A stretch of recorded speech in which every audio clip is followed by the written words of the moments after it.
Shalom, beloved family. It's your girl Sophia Spiritualite, and we're here for our weekly cosmic weather report, along with the tarot reading.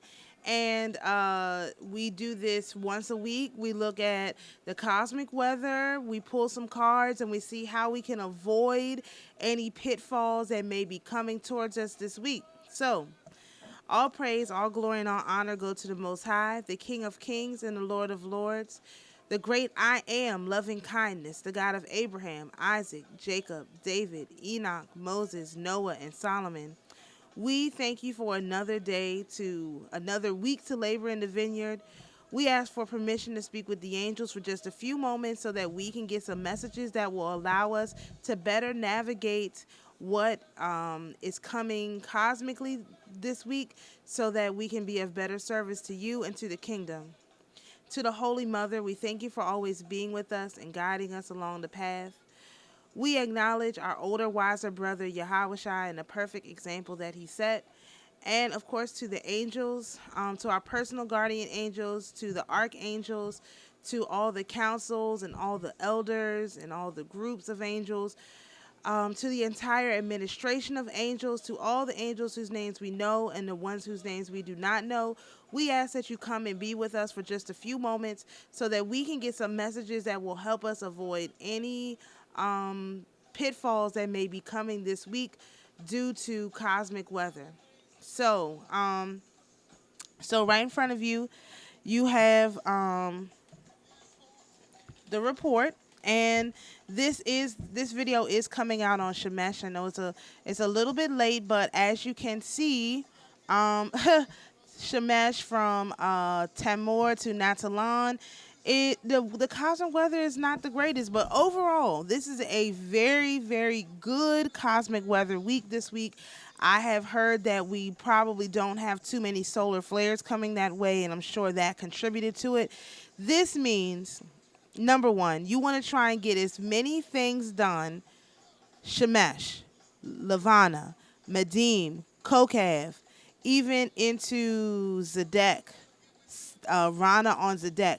You want to get as many things done as possible because you already know what happens when we go into this, what is this? Basically 6 a.m. on Noga. As soon as you wake up on Noga, it's going to be some issues. So you definitely don't just avoid trying to do anything important on those, Noga into Shabbatai. Definitely schedule that for your rest time.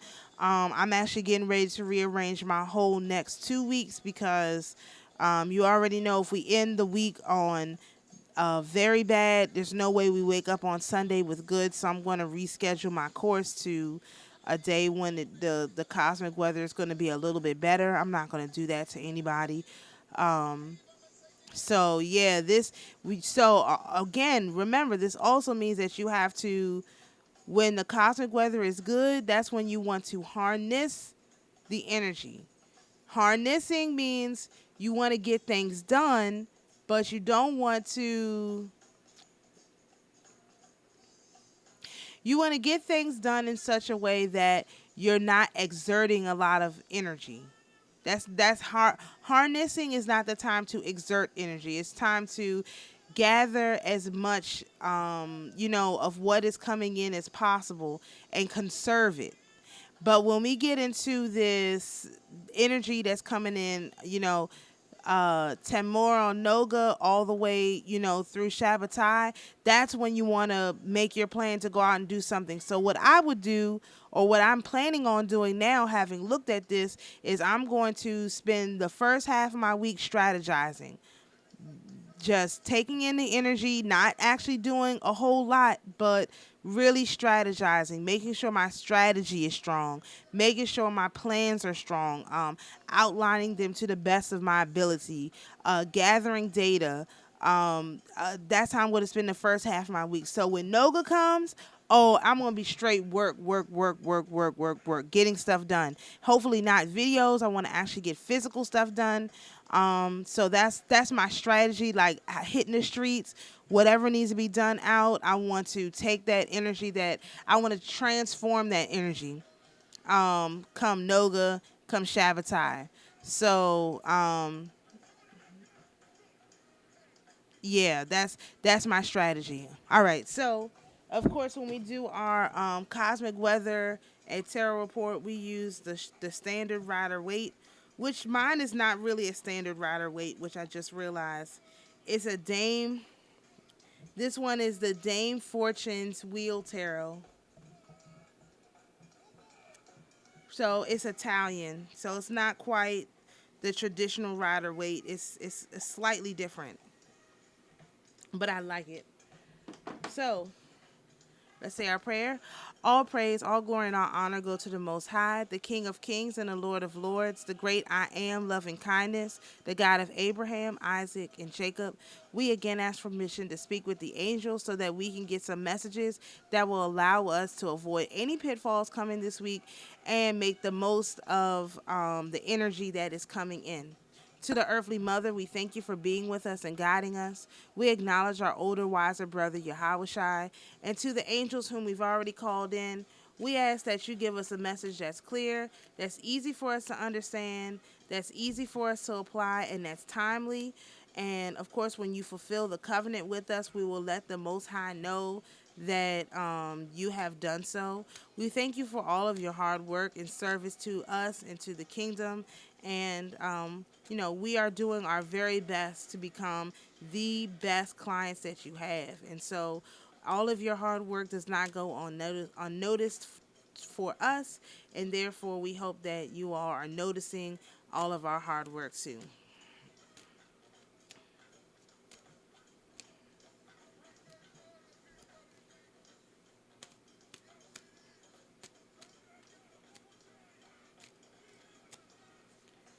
All right. So our first card, we have the Sun in reverse.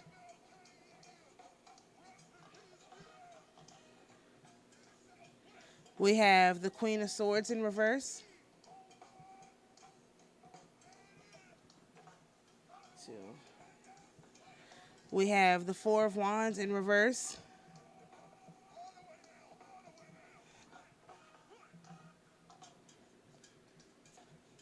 We have the Ten of Swords in reverse.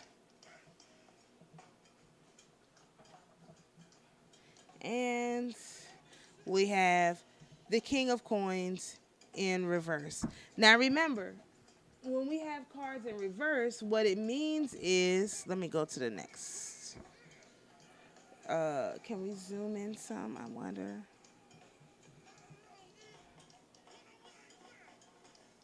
Yes, that's a little bit better. Let me see if I can put it over here.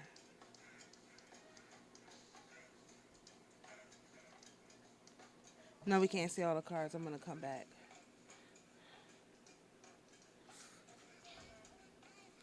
All right, so remember, when we have cards in reverse, it's not a bad thing because the universe doesn't operate in reverse. It's just like when a planet goes into retrograde, it's not actually moving backwards. It just appears to move backwards. So what we take reverse cards and do here is look at them as the obstacle that's going to come up. And so the first and we look at them as it's the warning of the obstacle, and then we also look at how to avoid that obstacle. So the very first card we have is the Sun, which is 19. And it says, this card represents the life-giving energy of the sun, the happiness and security that comes from material and physical well-being. Importantly, the benefits of successful life and feelings of accomplishment come as a result of hard work. This is not a card of easy or unearned wealth and happiness, but of satisfaction from a job well done. Even in reverse interpretations, the power of the sun comes through, so that while it may mean an overabundance of optimism, it shows that with more effort, aims may be achieved. So the reverse of this card, which is what we have now, means delay, temporary setback, lack of communication, overextended. So in order to bring this card into alignment with the energy we're supposed to be receiving, we will need contentment, we will need mental and spiritual growth, good health, children, material happiness, satisfying achievements, joy, realization, accomplishment, harmony, recognition, individuality, optimism, new beginning. Okay, so instead of today, it may feel like, you know, things are not moving as fast as they should.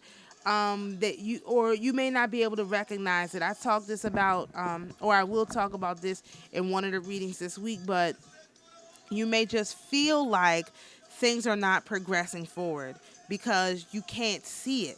And so what you have in order to harness this energy of the sun that's for Lanava and Shemesh, you want to literally, whatever things you can find to feel good about, that's what you need to do. You really need to feel content. You really need to you know, what you can do is feel content. What you can do is feel like you're growing spiritually. What you can do is feel like you're in good health, and you can be optimistic. So you want to be optimistic today, Lanava, into, because the energy is very neutral. So that means you may not see much happening. So you really need to make sure that you're as optimistic as possible. Shemesh going into Lavana. All right. But especially Lavana, because these cards is they kind of float, you know, like the sun. So to Shemesh going into Lavana, optimism is going to be your key, okay? All right, so next we have the Queen of Swords, which is red. All right, the Queen of Swords says, and we had this too earlier at some point. This is the card of, and it's in reverse. So this is the card of an insightful, shrewd mind of a very perceptive woman. As someone who values independence, as a strong and idealistic person, there's a possibility of limiting the enjoyment of life through isolation. Self-expression of the intellect through language could involve writing, scientific research, and other professional venues. Quick-witted and keenly insightful, this person is able to assess a situation or another person quickly and ably. The only danger here is alienating others who fail to understand this versatile and focused mind. So this card is in reverse. So that means on Lavana into Madim, you want to the energy that's going to be coming in is going to be impractical, suspicious, spiteful, isolated, negative, and ill-tempered. So in order to negate that energy, you want to feel independent.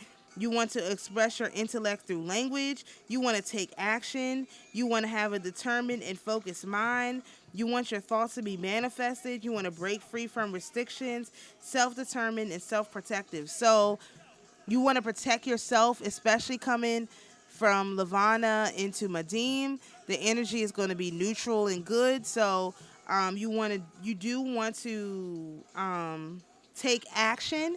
But remember, action does not mean necessarily doing something. It could just mean initiating something. You don't want to, sit back and let life happen to you. You want to make sure you want to make sure you are taking a hold of what life has to offer. Again, harnessing the energy.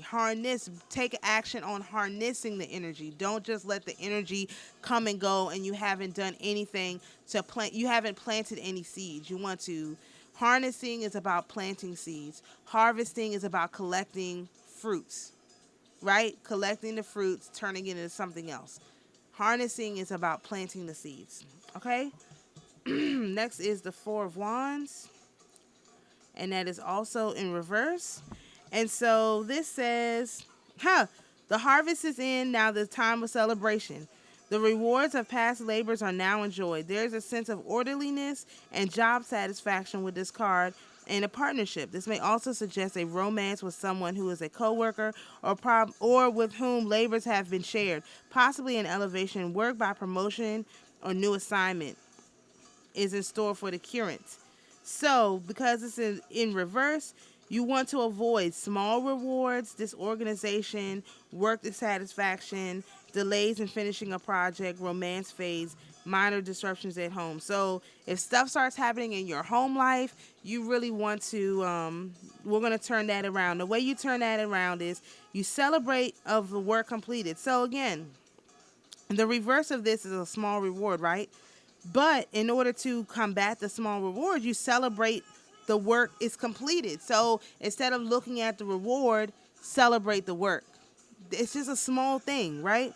Job satisfaction, camaraderie with coworkers, working toward a common goal, unexpected occasion, teamwork, strong career foundation laid, stability of venture, romance, new home, sense of security, and serenity, fruits of the labor, completion, reaping rewards from a project, demands and relationship ease, harmony, content with life and home. So you definitely want to.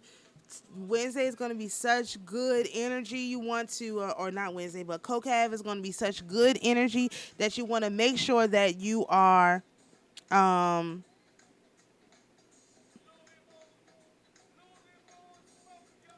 22nd, 23rd, 24th. Okay. Also, another factor that comes into play. Two more factors. That cannot possibly be true. Hold on. It could be.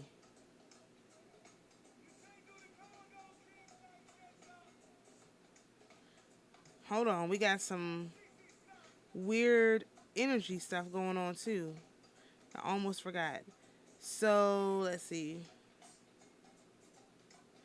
All right. So, okay. Um on that day on Kokav, the moon is going to be a waning crescent, which means it's literally going into the new moon like the next day. All right? So just keep that in mind. Also, on the 24th, that's when Uranus goes fully into retrograde, not just the energies. And so, yeah, just keep that in mind. You don't want to do a bunch of fighting. You want to feel satisfied with whatever it is you have. You just want to find a way to be content on Wednesday, because that energy with the Uranus going retrograde and the new moon, it's really intense energy, and that could be a huge downfall for us if we just, you know, if we just if we don't do anything, we just let it be the way it is. Okay, so our next card is the Ten of Swords. I'm gonna look at that. So the Ten of Swords says,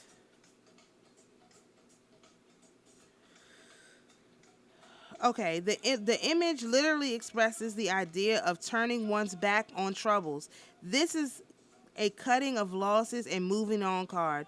With impartial and careful deliberation, an unpleasant situation is assessed and a problem is solved or allowed to take its own course for the present. There is finality, an ending or conquering of troubles. The ability to succeed with tested and surmounted will be tested and surmounted after initial fear of failure.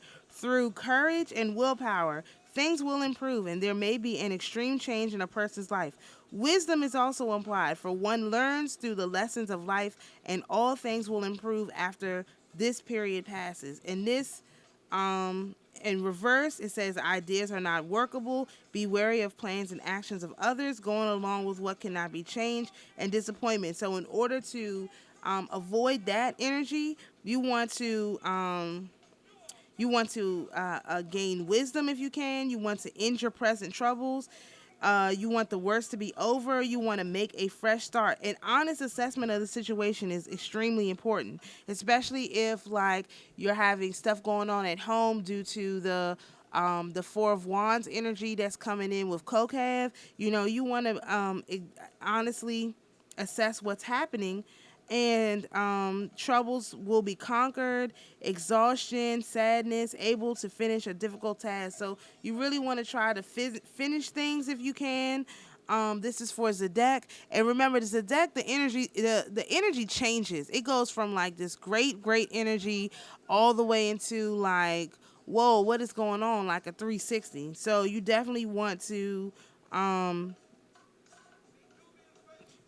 honest assessment of the situation is something you can do.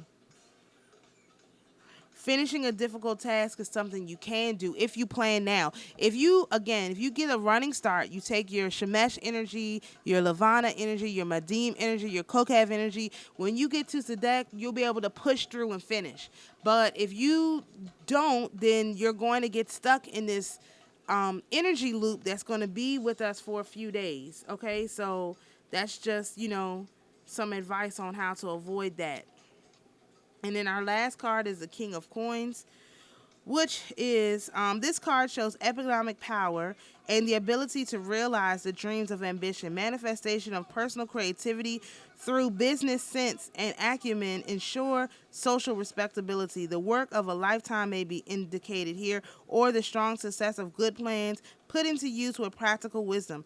This is also the card of a successful leader, the manager or corporate officer who knows how to get things done without being injurious to employees. There's a strong sense of purpose in what is attempted, so that through a methodological approach, ideas are manifested. So, because this card is reversed, you have to watch out for speculation, traditionalist, dullness, narrow views, tyrannical, vicious old man. You know who that sounds like. Sounds like Sideshow Bite Me. Inability to see ideas through to completion, overly materialistic, unable to accept or make necessary changes. So if you want to embrace this energy, again, remember, Noga Shabbatai is going to have some really tough energy. So if you want to embrace that energy, if you want to harvest that energy, you want to be an economic power, be steadfast. You can be steadfast, okay? You want your ideas to be manifested. You want to be able to generate or create wealth. You want to be sensible. You want to deal with the material world. You want to meet challenges head on. You want to have strong business energy, worldliness, successful leader, attaining a top professional career. So the thing that we can do is be steadfast. Don't get to Noga and Shabbatai, whatever the energy that's coming in, and just give up. You want to continue on the path. You want to continue to work. You want to do the best that you can, because all this energy is going to be coming in, and you want to harvest it and use it to the best of your ability. And now that you can actually try and do something about it. You don't have to be stuck with whatever happens and then have, basically, no idea how to deal with it. So I hope this is helpful for everyone. Let's just say our closing prayer. All praise, all glory, and all honor go to the Most High, the King of Kings and the Lord of Lords, the great I Am, loving kindness, the God of Abraham, Isaac, and Jacob. We thank you for allowing us to speak with the angels for a few moments, and we would like to report that the covenant has been fulfilled, and therefore we have been able to we have gained the insight that you and the angels would like for us to have for this week. To the Holy Mother, thank you for always being with us. We acknowledge our older, wiser brother, Yahushai. And of course, to all the angels, we have let the Most High know that you did your job. Thank you so much, and we truly appreciate all your hard work. So to the spirits who are here with us, you're invited to go in peace. To my beloved viewers, you're invited to be at peace. And always remember, the Most High is your peace. Shalom, everyone. We'll see you for the reading for next week.